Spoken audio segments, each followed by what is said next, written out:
How's it going, everybody? Just want to do a quick video on my Springfield 1903 A3 manufactured by Smith Corona. Remington also made A3s and 1903 variants. This was one that was manufactured by originally a typewriter company, I believe, from what I heard. And I think these ones are a little bit more sought after for collectability purposes. But again, don't quote me on that, but that's just kind of from what I heard, that I think these are a little bit more collectible versus the Remingtons, because I think they made less of them. But again, I really don't know. I'm still trying to learn up on the Springfield rifles. I mean, this is my first one, first time handling one, and I still haven't even shot one yet. Didn't really know anybody that had a 1903. Of course, I already know that they basically copied the bolt pattern off the Mauser, the K98 and stuff. And I know the A3s had the stamped components versus like the more milled components on the earlier guns, because they were trying to make them a little more cheaper and quicker for the war.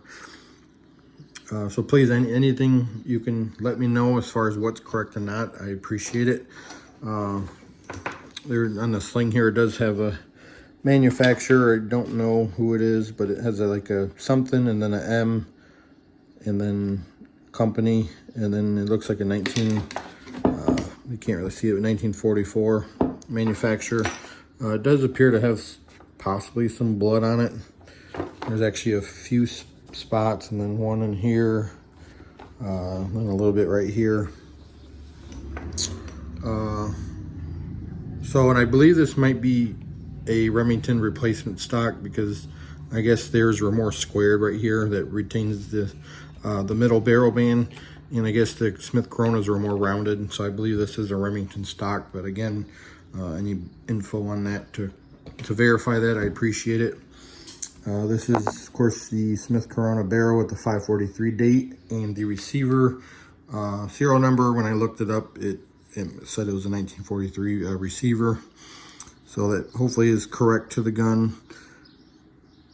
And it definitely is cool. The last four says 1911 on it, which I thought was kind of cool. So I know the bolt, I guess the Smith Corona's on top has a X stamped in it. I mean, you're not going to be able to see it on this video, but and it's even hard in person to see it, but it does appear to be an X. So this possibly is a Smith Corona bolt. So as far as everything else, I don't really see too many markings. I mean, there's a couple here in like the cocking piece, but I can't really see it too well. And I believe this is, of course, Arsenal refinished. I believe I do not see any like import stampings at all, like it was imported by anybody. And then this is a Springfield Armory with a J cartouche. So I believe that was like, it was re-arsenaled, and that's who did it. And then the buttstock, there's nothing in the door, like no cleaning kit. And the buttstock's kind of like flat, so there's like no checkering. So again, I don't know if that's correct. But this is basically just the overall condition of it. Some little gouges and stuff, but I mean, it's in really pretty good shape. I mean, of course, it's pretty much been refinished after the war, I imagine.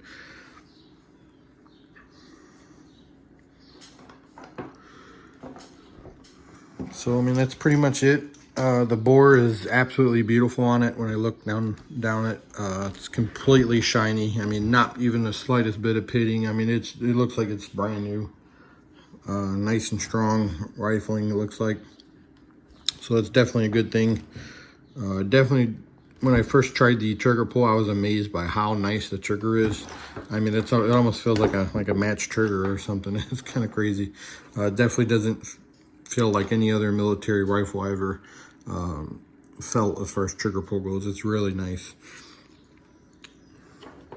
So yeah, any info, let me know what might be correct. I appreciate it. It did come with a bayonet, but no scabbard. And of course, it's not serialized to it or nothing. And from what I heard, I guess these are pretty expensive and hard to find nowadays. Original 1903 bayonets. So any information on this one too, I appreciate it. I did look up the AFH. I forgot who it was that manufactured it, but it was something Fork and Hoe, I believe. I forget who it was. I did look it up though. But yeah, so the only one negative thing I have is that while trying to adjust the sling, because the sling, when I got it, it was completely like tight like this. So I was trying to adjust it and everything so you can actually shoulder it. And unfortunately, I just noticed the screw was loose. So I went to get a screwdriver to tighten it. And of course, I got a zip tie now holding it.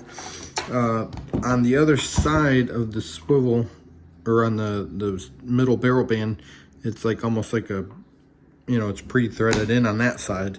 So when the screw goes through and then it tightens up on the back side. Well, it was like that already when I had it. It must have just finally broke loose.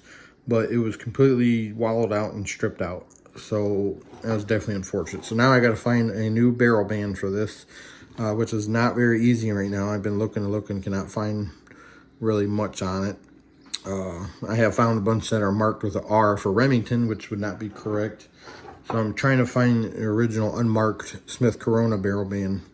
I've been looking on eBay and, you know, a couple other websites and Googled it, and a lot of them that had them were completely sold out. So unfortunately, I got a zip tie on it for now. So what I'm going to do is try to find a nut to fit the screw for this.